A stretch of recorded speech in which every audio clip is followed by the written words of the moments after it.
आसामाव मोनसे आलादा जाथाय उन्दै आइजोखौ बोराय बैसोनि सुबुङा जिनाहारि खालामनाय हानजा जिनाहारि खालामनाय एबा जोनोम जाजेननाय हिनजावसा गथ'खौबो जिनाहारि खालामना बुथारनाय नोंथांमोना गोबां खोनाबाय जानांगौ नाथाय बेनि अनगायैबो आसामाव मोनसे आलादा जाथाय जायखौ नोंथांमोना बारा खोनाबाङा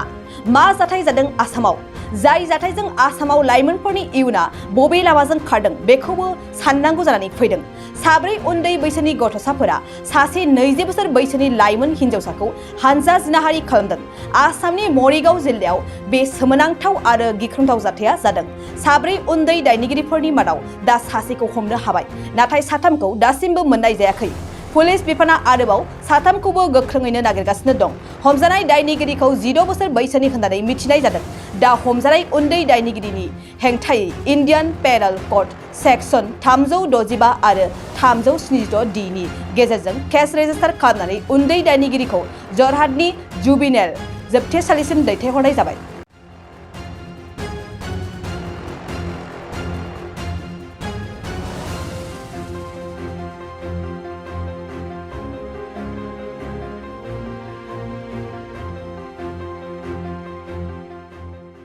नोंथाङा सरकारि साख्रि नागिरदोंना नोंथांनि थाखाय मोनसे गोजोनथाव खौरां नोंथांनि थाखाय दं एडुकेट पइन्ट जेराव नोंथाङा सोलोंथाइ लानायनि गेजेरजों सरकारि साख्रिनि गुबुन गुबुन रोखोमनि गोब्राब आनजादफोरखौ उथ्रिसारनो हागोन आरो गावनि आथिङाव गसंथानो हागोन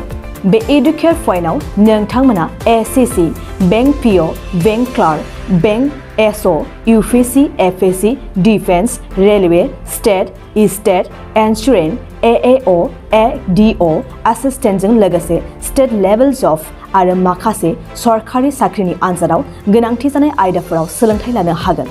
मख'नो गोनांदि बे सोलोंसालियाव साख्रिनिल' नङा बेयाव एमबिए आरो सैनिक स्कुल बायदियाव एडमिशननि थाखाय एन्ट्रेन्स होनो थाखायबो सोलोंथाइ लानो हागोन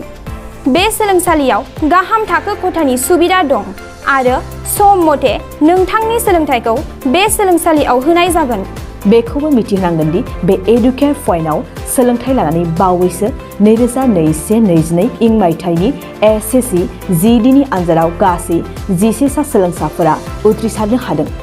बारा नङा गासै 15,000 रांजोंनो नोंथाङा बे सोलोंसालियाव 6 दानसिम सोलोंथाइखौ लानो हागोन बे सोलोंसालिया क'क्राझार बरपेटा रड गलपारा आरो बङाइगावआवबो दं क'क्राझाराव सोलोंथाइ लानो गोसो गुदुं जानाय सुबुंफोरा 70020261333 9101 536360 70020261333 9101536360